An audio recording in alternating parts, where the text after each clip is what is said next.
It's wonderful to be back in San Angelo. I really appreciate coming back here. I'm just sorry about the circumstances. But just like with Islam, this is going to be a long fight. And we're just now gearing up for our counteroffensive, which hopefully will be sustained and continue. How many were not here the first time? Okay, so the reason I moved to Texas was because of border security. I spent 6 of my last 9 years overseas. When I retired in 2010, I was up in Alaska doing a presentation called, remarkably, Jihad on the Southern Border. And I came across videos of ranchers in South Texas pleading for assistance because they were getting overrun with illegal aliens. So by 2012, I was here and had my CHL at that time and joined the Texas Border Volunteers. So, start out every presentation mentioning our honored fallen. And unfortunately, again, we have 2 pages of them. Most of these individuals were killed by bomb blasts. This one individual right here, small arms fire, and then of course the bomb blast in Syria. This gentleman and this lady here, who is the, she's the she was a technician. Said I wasn't going to forget that acronym, but it's basically, she works in interrogation, so she runs equipment. 2 of them were killed in a bomb blast, as was a DOD contractor. Did not get his name. They did not release it. However, this gentleman here was literally a friend of a friend, where he was still classified, but he was a contractor, small arms expert, and he was killed this past week. And then the Ranger and the Special Forces Sergeant were killed by small arms fire as well.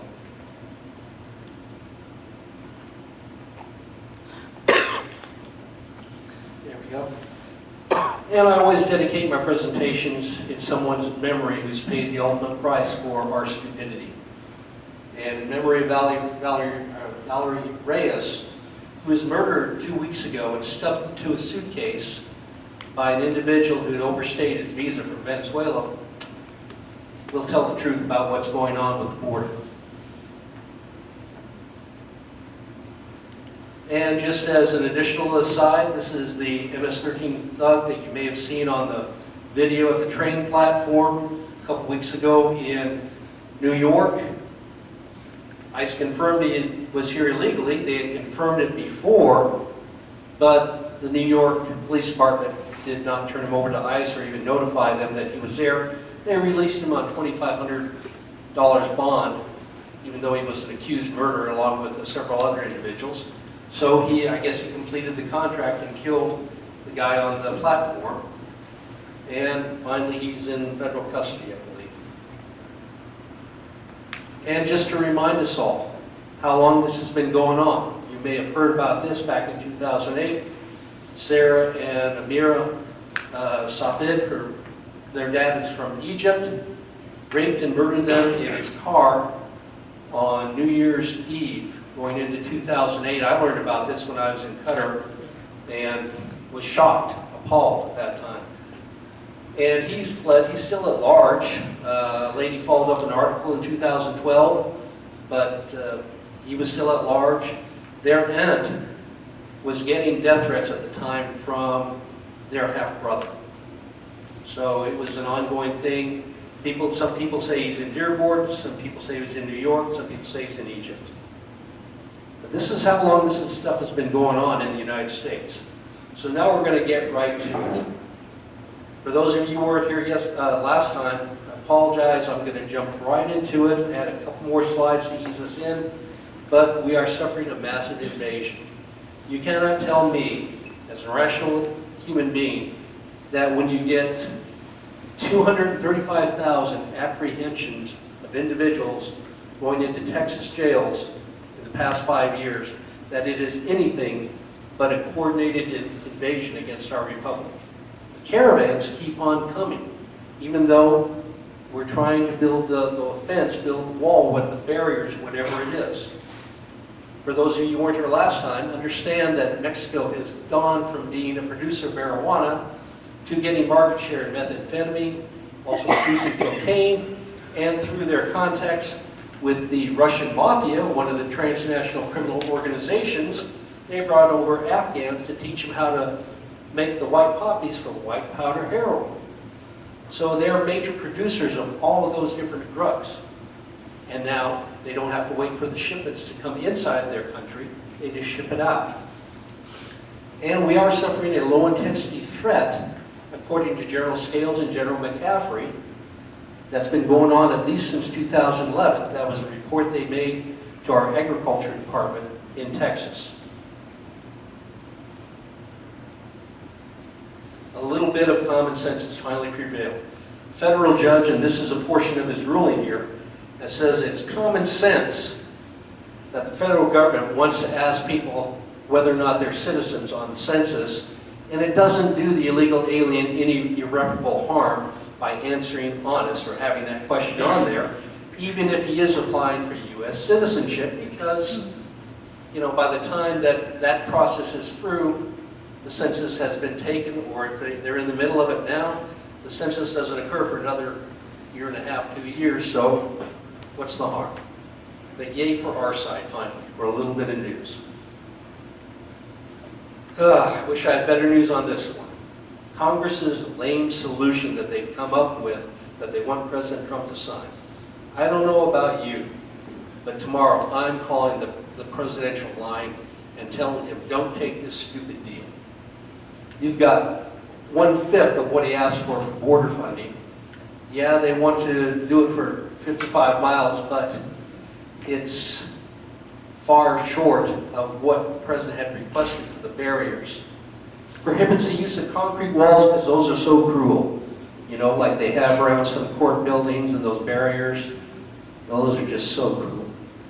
They want to try and keep the detention bed number at 40,000. Well, when you're getting illegal aliens, especially criminals off the street, you don't want to release them back into the population. So they want to up it to 52,000. They've said, oh, we'll put some money aside. Quite frankly, I don't trust the Democrats as far as I can throw them. So, no, I don't think we need to settle for that. 1.7 billion for technology, parts of beefing up our ports of entry so they can inspect more cargo, because right now only 10% of it gets inspected, and also the humanitarian assistance. Well, you know, we pay enough into the UN still to where I think the UN should be providing that humanitarian assistance and leave us out of it. Okay, transnational criminal organizations and the jihadists. For those of you who weren't here, when I got back from Kuwait City, it was the second of my 9 deployments.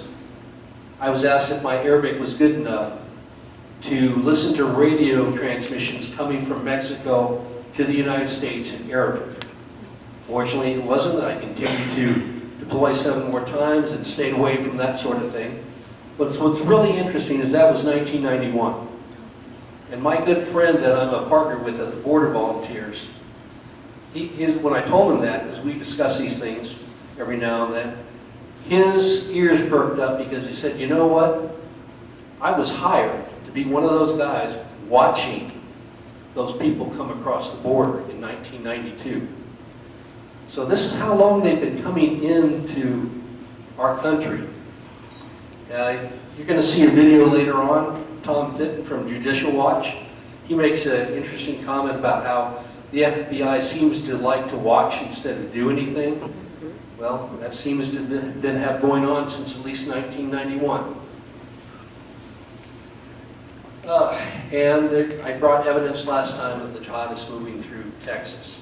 Signs we've seen, just believe me, they're there. The 2 more major organizations that are operating along our southern border. One is Hezbollah. These are the different countries that they're primarily operating in. Look at that one right there. They've been in Mexico for over 20 years. They've been in Argentina for over 30 years. Remember the bombings? The embassy and the cultural center of Israel that were bombed in Buenos Aires? There was an article just out in November about Hezbollah's narco jihad.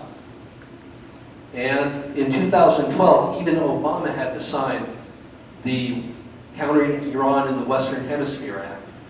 And all the way back to 2007 was an NBC News report about Hezbollah operating in Mexico and South America.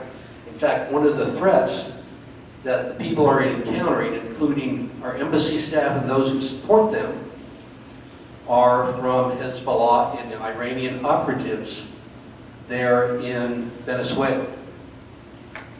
There's direct flights, or there used to be, there probably still is at this time, between Caracas and Tehran. And Iran and Hezbollah have funded some of their civic action projects for President Maduro and before him for Chavez. Let's see if this works here a second. There you go. Hezbollah in the U.S. They have a vast fraud network to raise money in all these states that are listed here. They include perfume distribution as a company as a front for money laundering. And one scam even involved buying cigarettes in North Carolina, where they're cheap, and selling them in other states to double their money. And this is going to be the first of our videos that we watch.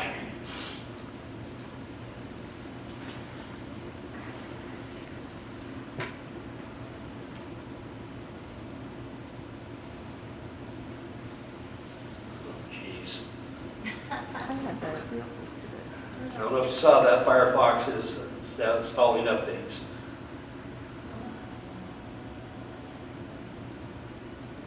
The Iranian-backed terrorist group Hezbollah has been trafficking drugs and weapons into the United States for at least 10 years. In 2008, President George W. Bush opened an investigation into links between Hezbollah and Latin American drug cartels. But in 2015, President Barack Obama derailed this investigation. Why? To conclude a nuclear deal with Iran. Because of this investigation's untimely end, it's difficult to know how deep the connection between Latin American drug cartels and Hezbollah go. But you can be certain of this: neither of these organizations have America's best interest at heart, and you need to know why they're cooperating. Project Cassandra was a secret investigation involving 30 U.S. and foreign security agencies. This investigation found that Hezbollah was collecting $1 billion a year from drug trafficking, arms smuggling, and money laundering. Specifically, Hezbollah was helping Mexican cartels move tons of cocaine into the United States. The money earned from U.S. drug sales was then used to purchase used cars. These cars were then resold in West Africa, and the money earned in West Africa was sent to pro-Hezbollah banks in Lebanon. Some of this money was used to buy a particularly dangerous type of explosive device used to kill American soldiers in Iraq. And so when you look at the big picture, you see that Hezbollah is actually using the money that Americans spend on drug addiction to finance terrorism in the Middle East. Many security analysts say that drug cartels are the biggest criminal threat to American domestic security. And if the Hezbollah agents helping them start using their resources to fund terrorism in America, rather than raise money for other projects in the Middle East, this threat will get much, much worse. This whole horrific situation is a textbook example of the natural consequences that come from breaking God's law. If the American people as a whole had not abandoned biblical family values, an entire generation of youth would not have been driven into hopelessness as they have. They would not have turned to drugs and gangs as a form of escapism. The proliferation of drugs would have never happened, and the unholy alliance between terrorists, cartels, and street gangs would have never formed. If these criminal networks would have never formed, American citizens would not be facing the national security threats they are currently facing. the prophet Ezekiel foretold of a day when end-time Israel would be beset by rioting, race riots, terrorism, and other such problems. And this unholy alliance we see today between Hezbollah and the Latin American drug cartels is helping lead to the ultimate fulfillment of this prophecy.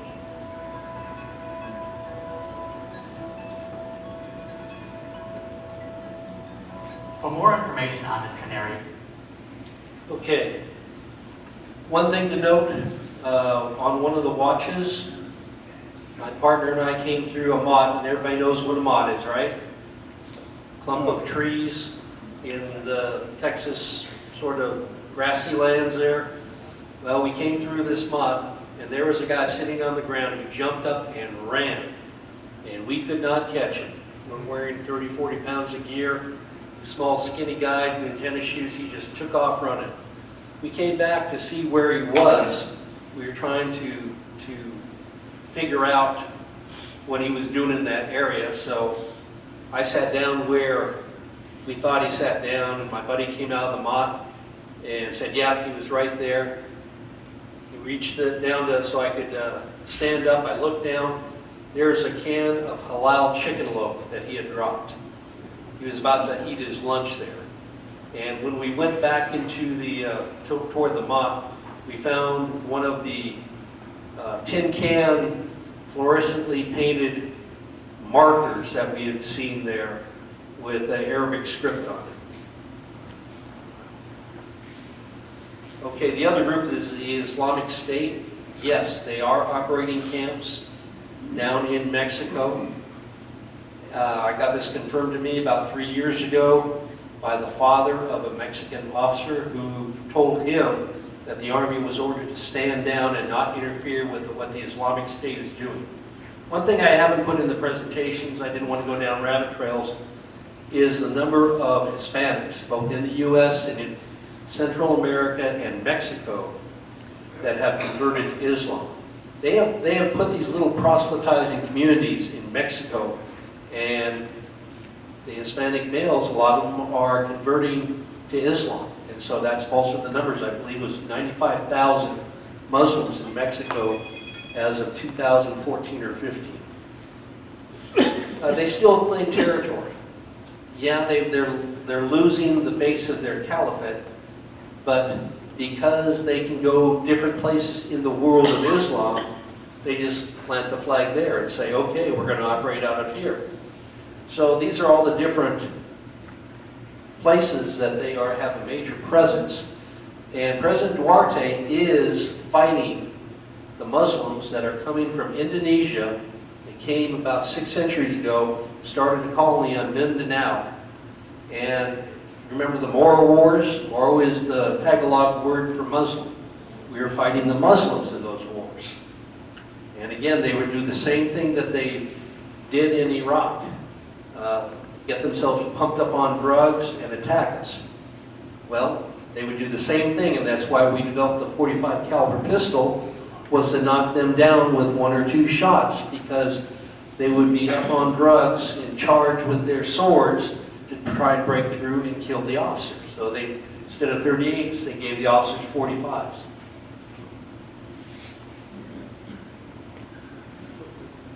Putting things in perspective. There's been illegal aliens from 85 different countries apprehended in Brooks County, 70 miles north of the border. 201,000 apprehensions this fiscal year, starting in October 1st, along our southern border. 200,000 people. That's an astronomical number. Customs Border Protection says they get 5 out of 10. Therefore, half of them got away. Just 1% were jihadists. Over 2,000 would be jihadists. Okay, that's enough to make up the combat elements of the Light Infantry Rifle Brigade. But of course, we don't know the exact number because they don't release the numbers of what they call special interest aliens. You know that 16,000, almost 70,000 criminal aliens encountered by Border Patrol and the Interior Office in fiscal year 18. 16,000 were encountered. These were apprehensions that they put into jails just in that fiscal year. And here goes the second of our videos.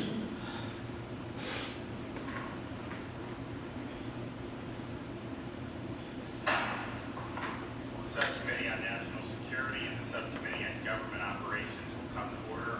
Without objection, the chair is authorized to declare recess at any time.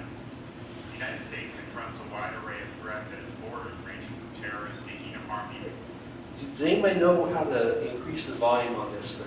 Put the microphone next to Put the it. microphone down to the speaker on the, Okay. Where's the speaker? United States to transnational criminals smuggling drugs and counterfeit goods, foreign nationals entering illegally in order to work in the United States unlawfully. America's borders and ports are busy places. Every year, tens of millions of cargo containers and hundreds of millions of lawful travelers enter the country, while tens of thousands of illegal cargo entries are seized and hundreds of thousands.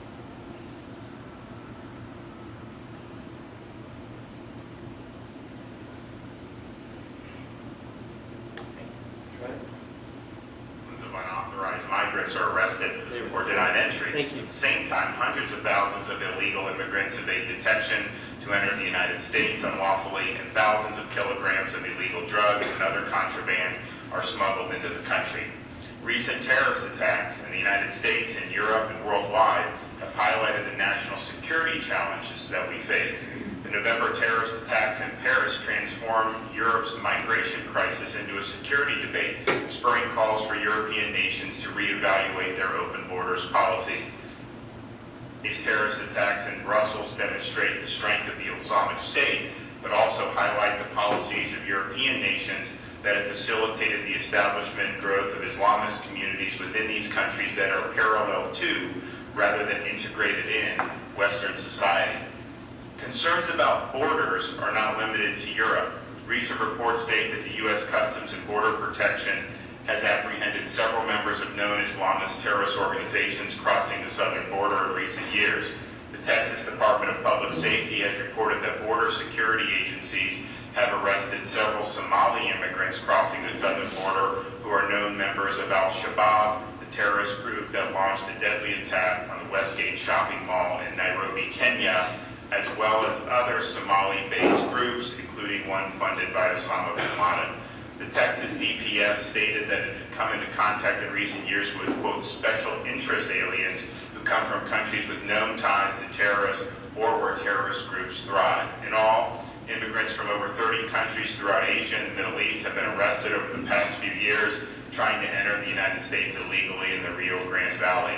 And now the committee has obtained information from the Customs and Border Patrol that confirms thousands of Indians, Chinese, Bangladeshis, and Sri Lankans have been apprehended at our borders in fiscal years 14, 15, and the first quarter of 2016.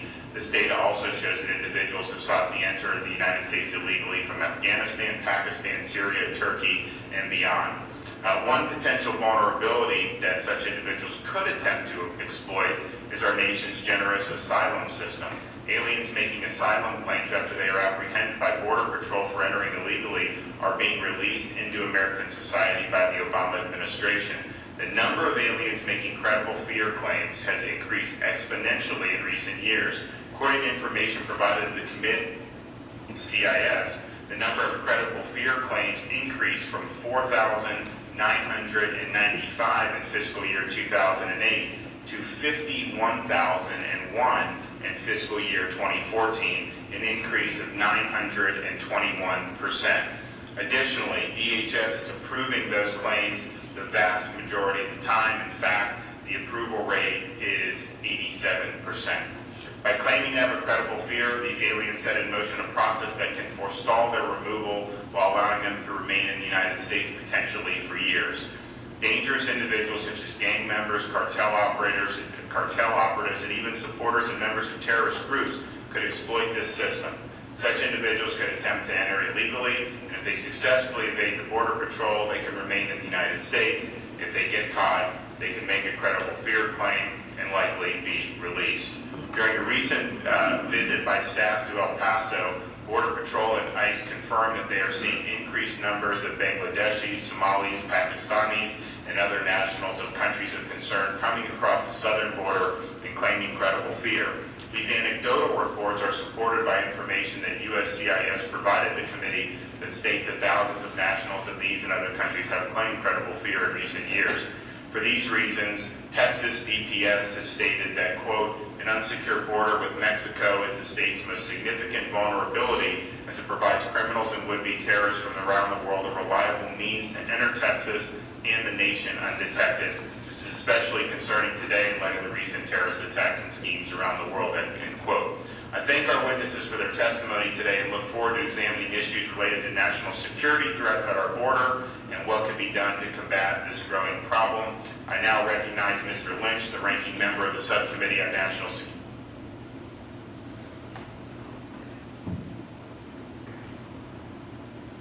Just thought it was very interesting that that gentleman would have that knowledge base back in 2016. You know what his current job is? Governor of Florida. Governor of Florida.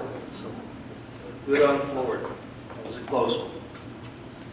One of the things that we did find, 70 miles inside our country, on a fence line that was dropped when individuals left the Vickers Ranch to hop the fence to get a ride at the rest stop in the middle of Highway 281, was a phrase book, English to Pakistani, or actually English to Urdu, one of the languages of Pakistan.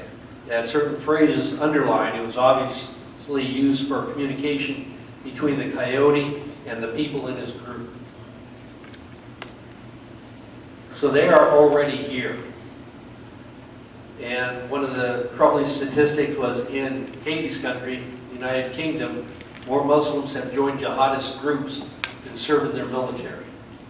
That tells you a little bit about the ideology that they grew up with. And then, of course, we have Hezbollah operatives who have been charged in Miami.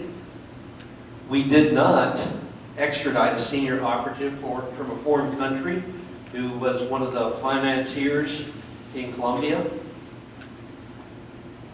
5,600 jihadists have returned home to their countries from fighting for the Islamic State.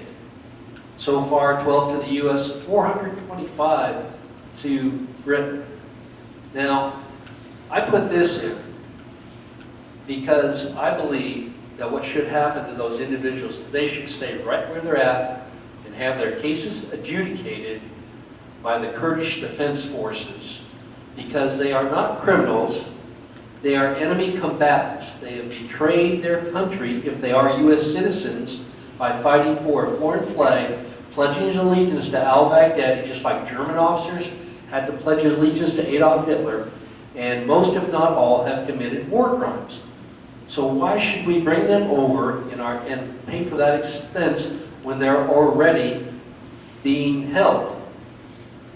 I say let them have their own justice.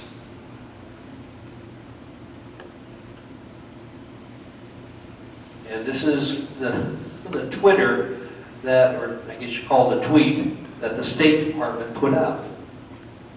It basically says that they want the countries to take them back and prosecute them. Well, you know what? Canada isn't prosecuting them. Canada, it wants them to be reintegrated into their society. So now they'll face a threat on their northern border. Yep. It's just ludicrous. Prosecute? How do you prosecute a battlefield? You can't. It wasn't a crime, it was an act of war. And this just shows the different countries that they've gone back to so far. And the United States is down here, where we have, last count, 12. That number may have gone up. Now, you know why these guys aren't rotting in jail? I don't know. Should be over in Syria. So why isn't all of this a national emergency? If these guys were a flood, a literal flood, you put up sandbags, you dig ditches, you do everything possible to keep the water away from them. What if they were Chinese? Not so far-fetched. Abraham Lincoln is attributed with the saying that the United States, the U.S. Constitution is not a suicide pact. we don't have to extend our hard-won rights to foreign nationals who hate us. This is what Jefferson had to say. Observance of the written law is doubtless one of the high duties of a good citizen, but it's not the highest. The laws of necessity, of self-preservation, of saving our country when in danger, are of higher obligation. To lose our country by a scrupulous adherence to the written law would be to lose the law itself, with life, liberty, property, and all those who are enjoying them with us, thus absurdly sacrificing the ends to the means. We got to get out of the feel-good dreamland we've been in for the past 30, 40 years and understand what type of world we're dealing with out there and what type of people. Okay, now we're going to get into the border security aspect of the actual barriers on the ground. Just a reminder, this is what they face every day on the ground if you're a Border Patrol agent. 6,000 miles, including up here. New York City has, what, 17,000 more policemen than they do agents. It's a 24-hour, 365-day-a-year job that they have to perform along all those miles. And oh, by the way, that goes 70 miles inside the border. That's why we have those internal checkpoints. That's where BP operates. This is shows the existing barriers in red and the proposed barrier sections that they want to put in. Notice how many barriers they want to put in the Rio Grande Valley sector. Why is that? Well, these are the rat lines, the smuggling lines going into Texas and the rest of the country. All in through here. And this is why we need to be concerned. That's how many people of family units have come in the Rio Grande Valley versus other sectors. So we need those barriers. We need them in Texas. This is not the best slide in the world, I grant you. It does show the different barrier projects. I can forward that so you can look at it to your heart's content. Current projects, San Diego, Calexico, California, Santa Teresa, New Mexico, and then adding 4 miles in El Paso and Rio Grande Valley, 35 new gates, some sections of wall. This is also, that's what we had last time. This is the bollard fencing that they're talking about. The problem with that is you can go over that, but it does slow you down a little bit. And when you have FLIR cameras watching it from up above, you can see them coming to give you a little bit of time. Rio Grande project, we did get some appropriations to construct 35 gates to close gaps in 55 miles of existing levee. There's some of it right there near McAllen. Myth of the Democrats' support for border fence. Yeah, 2006 they did pass the bill to build a border fence. 2008 when they took over the House, they shelved it. 3 times at least we tried to get additional funding to just complete that 713 miles of wall. First one died in committee. 2010 the Senate rejected the amendment to finish the wall. The original construction was supposed to be complete by the end of 2008. Hopefully, we'll get it done now. Then there's the Falfurrias checkpoint.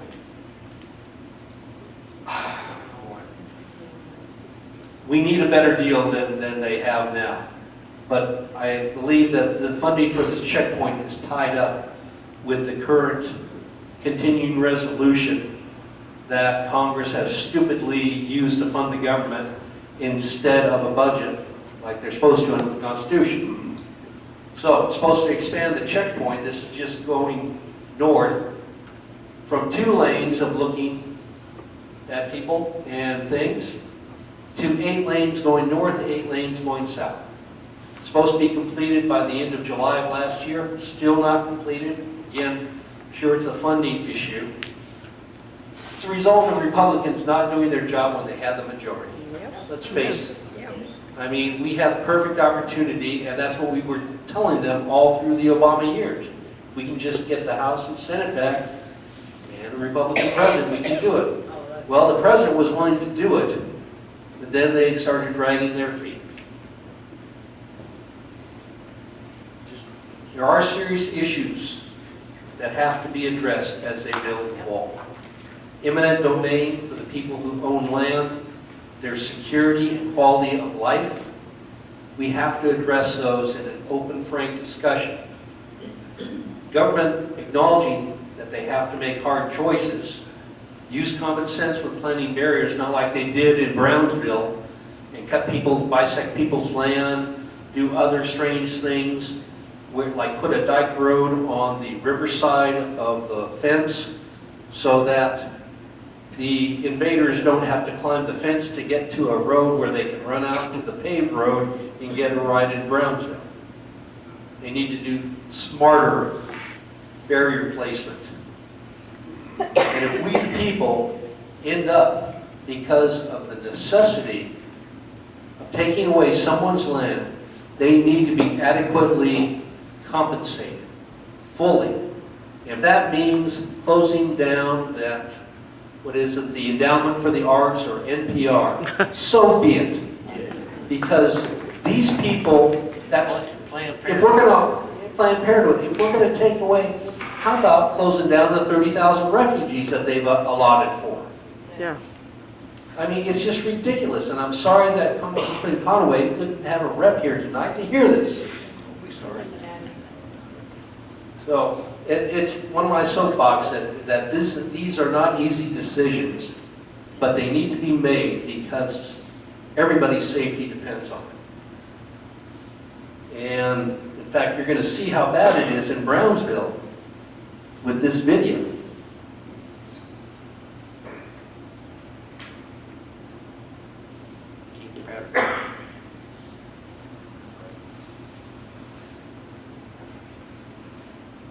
It was my honor to allow states across America to defund Planned Parenthood. I want to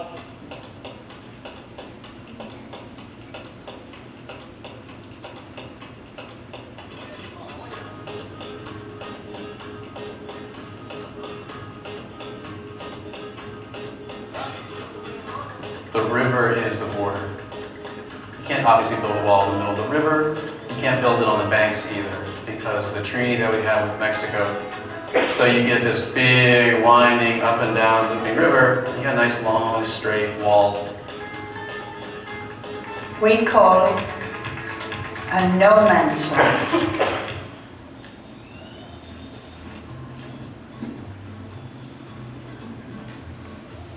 Whose is it? You know, you're south of the border wall. Does that put you in Mexico? You're north of the border. Does that put you in the United States? No man's land, that means it's uninhabitable, that the land doesn't work for any reason, whether it be business or farming or living there. We have over 50,000 acres of American soil on the other side of the fence. I have to cross the border wall twice if I go into town.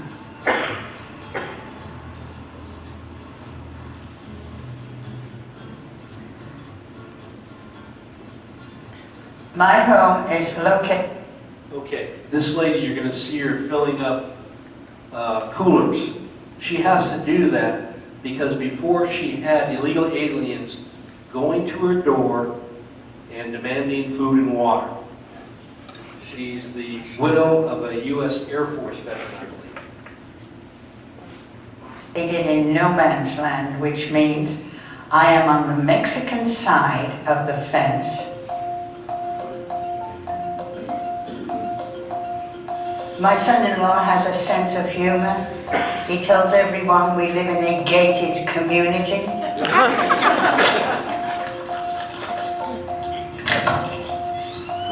If illegals come across, they can get water. This one is water, that one is sodas. And then the fence is there, and it goes all the way around No, it's not working. The people just climb over. There are a lot of people coming into America right now that we don't need. That we really don't need them.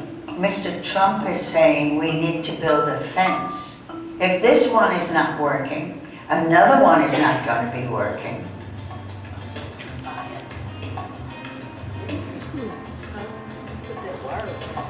Okay, well here we're going east, the fence is on the north side, and we have land north side of the fence and south side of the fence.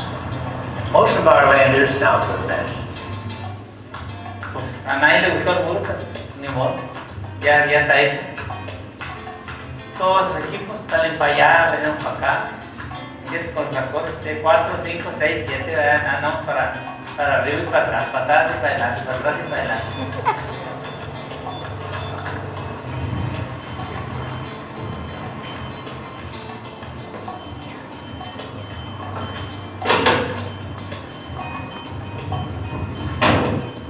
See the mud on the fence, that's where they climb over after a rain.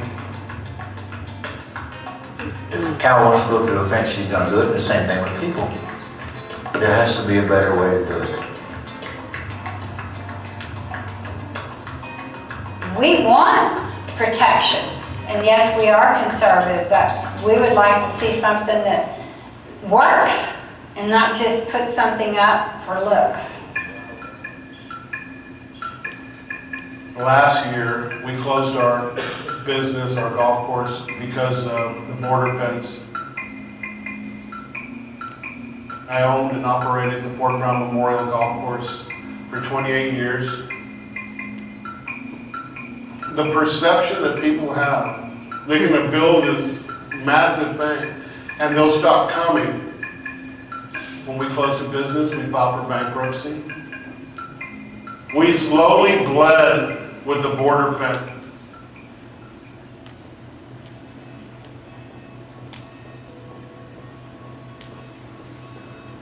When I came down here 11 years ago, this place was booming. At least a third of the stores in downtown are vacant now, totally empty. Property values have plummeted.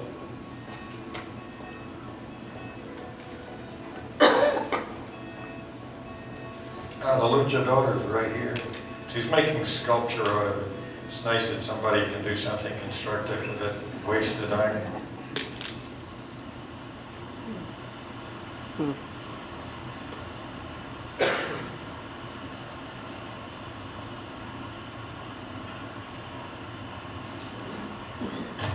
I used to jog and walk around here we didn't have all this.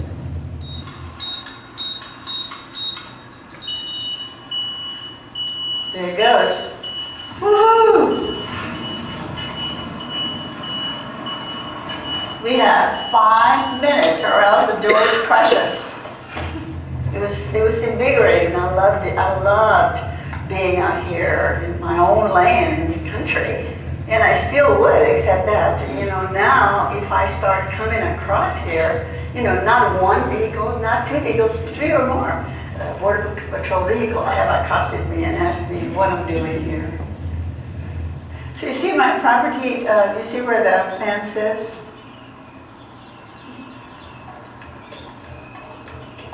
It's hurtful to have to look at the barrier that's there that says, yes, you live in the United States, you live in a democracy, but you are not free.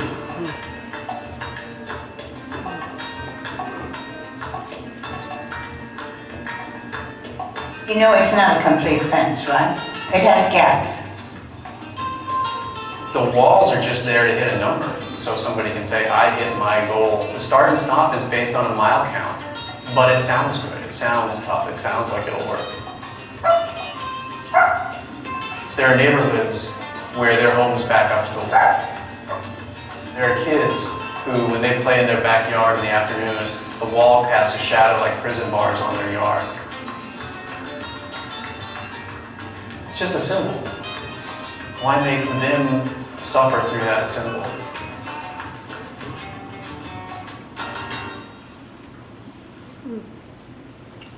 If there should be going going to American citizens like that instead of illegal aliens. This isn't, like I said, it's not an easy fix. And we should have a lot of discussion with people who are paid very well to make these decisions and come to a rational conclusion on how to fix this. Again, it's time for Congress to follow sound military doctrine. For those of you who weren't here the first time, I found this doing some research online. I love the quote, "The Germans are aware that obstacles are only effective when covered by fire from various weapons." That translates in present day to the Border Patrol being able to respond with men and equipment to the site before the illegal aliens can get somewhere where they can't grab them. They need to be able to respond with deadly force. Well, When they're attacked, they need to be able to respond with deadly force. and I hope you pass that on to Congressman Oh, I Conway, because I don't get to make that decision. But I do think that the time has come to take the fight to the enemy. What do I mean by that? Well, in 1846, we took over Mexico and gave half of it back. I think it's time we take over the border again, because the Mexican government does not own it, and give it back to them. After we utterly destroy, in the modern terms, the transnational criminal organizations, the jihadists, and we put Mexico on notice, the rest of them in the interior country, you better close those camps down now. Oh, and if I were you, I wouldn't be standing in a cocoa or poppy field anytime within the next 2 months, because you might see something falling from the sky. If it's a war on drugs, make it a war on drugs. Again, new wall construction for the Rio Grande Valley. That's what it's supposed to look like. They need to do something, not only that fence ineffective where they put it, but it also, with the iron bars, went into the water table. Thanks a lot, U.S. government. Speaking of U.S. government, the Carrizo cane eradication update.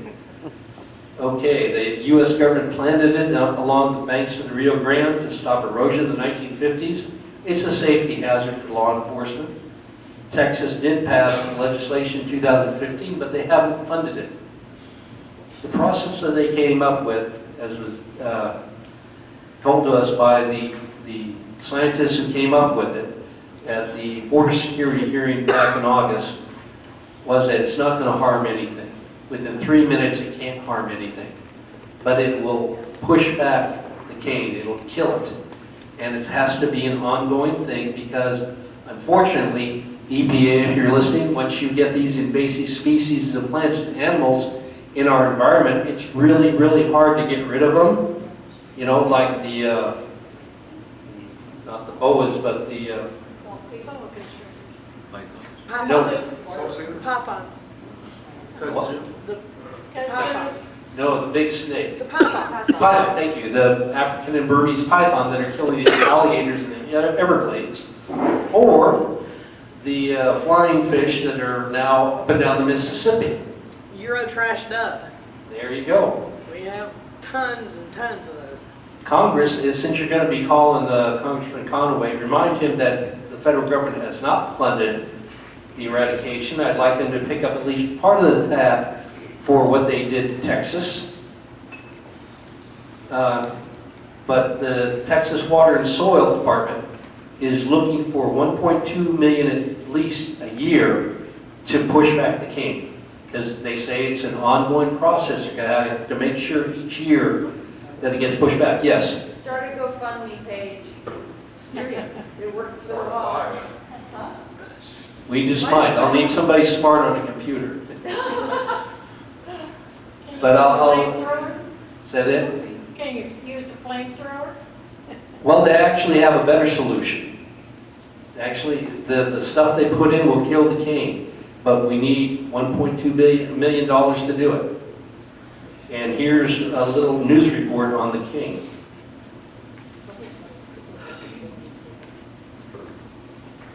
All new at 10, Carrizo cane, a familiar plant along the Rio Grande, but it could soon be entirely done away with along the Texas-Mexico border. Action 4's Alice Ortiz joins us live to explain why.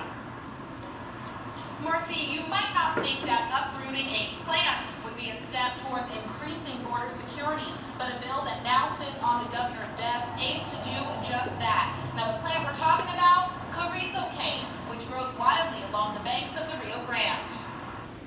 You'll come right back? You'll come right back? It looks and feels like bamboo, but this pesky plant is carrizo cane. It causes lots of headaches for Gerardo Flores, who works at Anzalduas Park, which sits along the Rio Grande. Right now, how can you see with all of the scrub and carrizo on the way?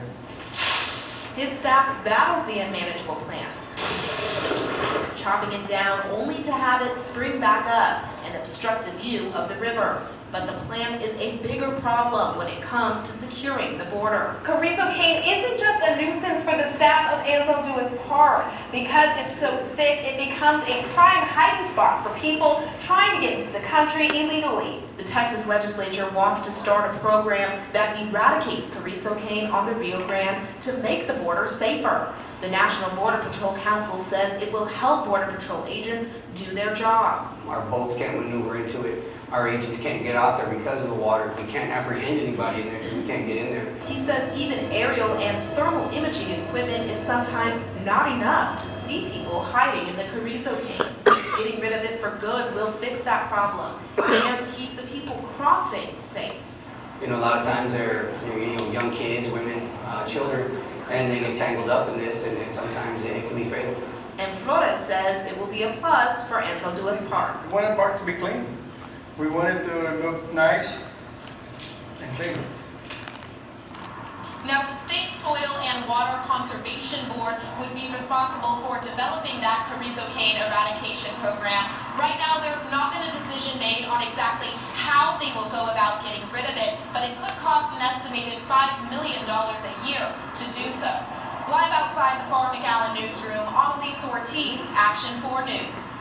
All right, Annalise, thanks for that live report in Belleville County. Okay, I've talked to your rep that's actually here in San Angelo on the phone, and based on what I heard the gentleman there, Chris Cabrera, say at the hearing in August, one of my friends finally has figured out how to set up the video mechanism to his thermal device. So I'm traveling to Corsicana tomorrow morning, going to link up with him. We're going to plan and do a recon of some place that has this cane, and then bring a team down and film people disappearing in it to provide to the Texas legislature to try and get them fund the program. So that's where we're headed with that. And then this is, I'll show this just because a lot of new people.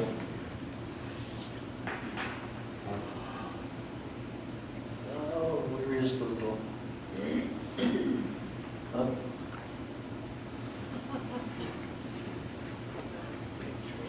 Here. One of the concepts that we have in the military is called interior lines, and that is where you can respond to the enemy at any point of the battle before he can. And this is out Rio Grande near Big Bend and Black Gap Mountain. Just a second.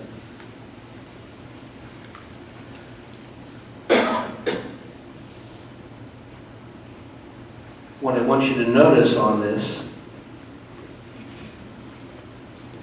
is lack of any roads in the area. La Linda is an abandoned town on the Mexican side that the cartels took over, so there's no one there. It's a staging area that they use to cross a bridge. Well, there's a bridge has big concrete barriers up there that do work, so they have to go down in the river and come up on the sides of that bridge. But it's very difficult throughout all this area for our Border Patrol to respond to crossings. Not only is it so desolate, and there's few places to put an effective camera, but trying to get to the people on foot before they get north to I-10, they get lost in the wilderness, so to speak. So it is an issue that Border Patrol's all in addition to the eradication of the cane, they've asked for roads to be built so that they have access to the river and can respond to border crossings.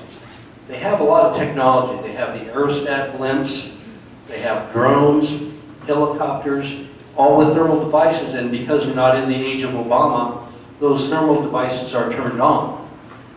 In 2010, Obama ordered them to be turned off.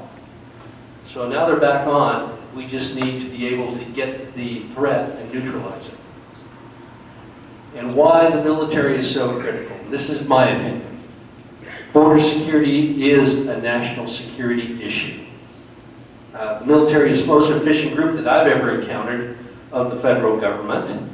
They at least have it together with a coherent mission. They know what they want to do, and when you release them, they go and do it. Troops won't hesitate to defend themselves over the U.S. In fact, in 2006, when President Bush finally put National Guard on the border, he ordered, when the listening post saw the people coming, he ordered them to retreat instead of allowing them to engage. And guarding our borders is not a law enforcement function. This is not a peaceful world. We have people who hate us out there. And we need to defend ourselves. If people are not a threat, let us determine that by going to one of the 29 ports of entry. You're congressman. I may not be able to say that in a few months, but right now, you're congressman. What does he stand for? Is he for making border security a top priority? I'd like to see Congress link the funding of Customs Border Protection to the revenue they bring in from people coming in legally and goods coming in through imports, all those little fees that they have. It amounts to over twice as much money as the Border Patrol budget, which is around $24 billion. So if we just let them be self-funded from the previous year's intake, it would go a long way to gain us toward an over 90% solution for security.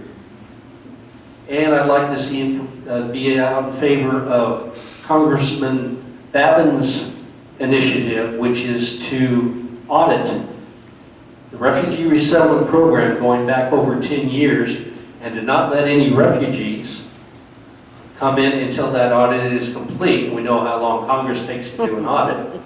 And then once they are done, close down the program. Again, why are we bringing in people to take our jobs?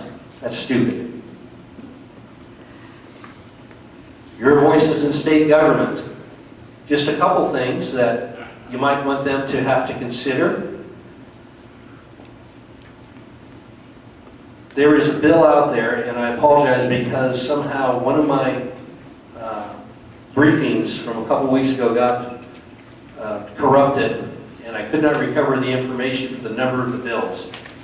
But there's someone in our legislature is trying to take away the criminal penalties for sanctuary cities. I'd like to see the first prosecutions of the people down in San Antonio who wouldn't turn the illegal aliens over to ICE. Where does that trial stand? There's also a bill by the lady named Israel down at the legislature. She wants people to be able to use college IDs to register to vote. That idea, especially in a state where you have a lot of foreign students coming in. This one I was able to find. Stop House Bill 667.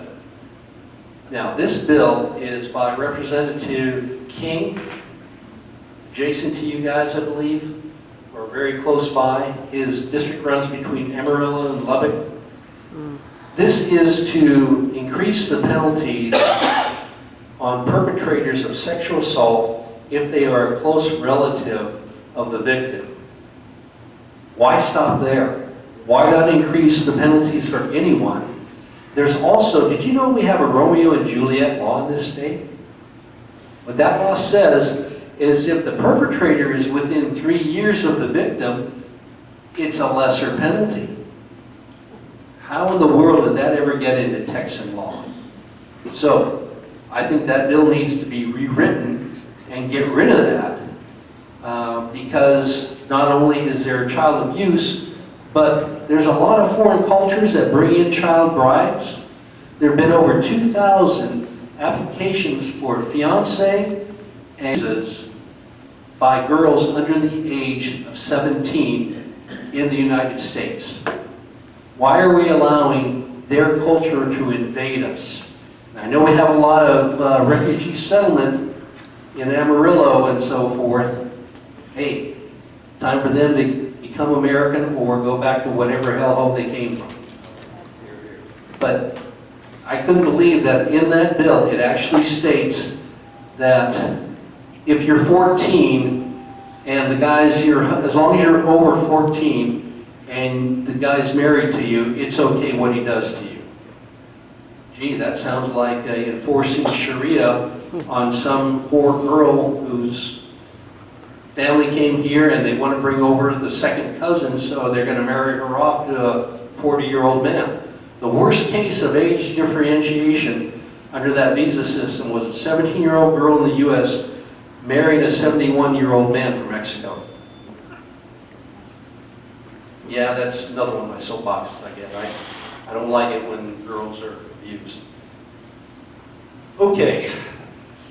If you want to make a cash contribution or a check to the organization that I represent and you want to be tax deductible, please get with me afterwards. We maintain a low profile. We don't like our information out anywhere because we want to maintain invisibility to the other side. We do have our first drone thanks to your generosity. We're saving up for our second drone. Any Army, Marines in the room? Okay, so you have what's called a hunter killer team with the OH-58 and the Cobra, or now the Apache. Well, we want them to be able to operate in pairs, one doing high-level observation, the other one pursuit of anything that's encountered on our side of the border, so that we can give real-time updates to Border Patrol, which is one of the things we do. Texas Border Volunteers, unfortunately, is a 501c4, so contributions are not tax deductible, but this other organization is tax deductible. So that's one of the things that you can help assist in, unless, of course, you would like to join and come on down. All you need is your license to carry. And that concludes my presentation. I'm open to questions and comments. Kind of remind you of the Democrats recently, doesn't it?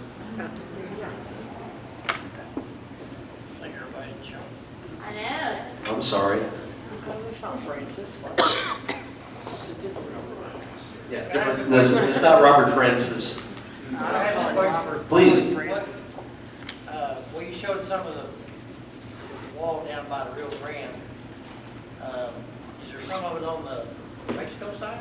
No, what they did is they backed it off from the river.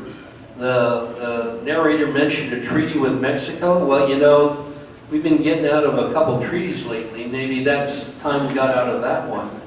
I believe that for whatever reasons, the fencing that they put in that portion of which is east of Brownsville was kind of stupid. It just didn't make any sense when we saw it, especially, yeah, you're following the twist and bend in the river, but you left it on the north side of the dike road, so they don't have to climb the fence. There's no obstacle to them getting to Hardball Road and getting a ride and disappearing in the neighborhood. Who made that decision to make that route? That would have been done around the 2007 time period, 2008. Yeah. You know? That's what I'm saying. Yeah. The fences don't stop anyone. They slow them down. I think they make a product called razor wire. Yes. And it's just Guard tough to towers. climb over it when you're 20 feet in the air. And there was somebody that was complaining this week in California saying that it was inhumane to put the razor wire on top of the wall. I've seen a lot of it in prisons. There's where the whole problem is about our borders, is liberalism. and Lack of bleeding will. heart. Listening to them, that's the And problem. bleeding It's hearts. lack of will Oh, and you making the have to hard be decision. humane. You know, they talk about the separation of the families. I know a gentleman who financed a drug transaction that ended up going in the United States, unbeknownst to him. He won't see his kids for 25 years because the judge violated 2 tenets of our constitutional law in order to put him in jail. First one was he said, I'm ready to go to trial from day one. They waited 4 years to try it, violated the speedy trial rule. There was 3 hung juries. 4th time they got the message, you better convict this guy. So that was one tenet of the law. The second one is the instructions were this guy will get 10 to 12 years if you convict him. At sentencing that I was at, the judge gave him 25. I'm hoping that under this First Step program, he can go back to his family because he hasn't seen his kids because they're not allowed to get visas to come to the U.S. The first trial didn't come up for 4 years? That's right. That's his attorney's fault. Well, That's his attorney's fault. okay. His attorney should have pushed that and said, you either take him to trial or you release my client. And they have good grounds to stand on with that. Well, it went all the way to the Supreme Court. The Supreme Court refused to hear it. Well, the Supreme Court is gonna be less one dead judge. They're waiting to get her taxidermy before they put her back out. Somebody did the cartoon Weekend at Bernie's and put Ruth in there. That's all that we did. By the way, Yeah. my grandson is stationed at Fort Hood. He's in the Army, and he is a drone mechanic. If y'all ever need one when he gets out. Let us know. Yeah. Thank you.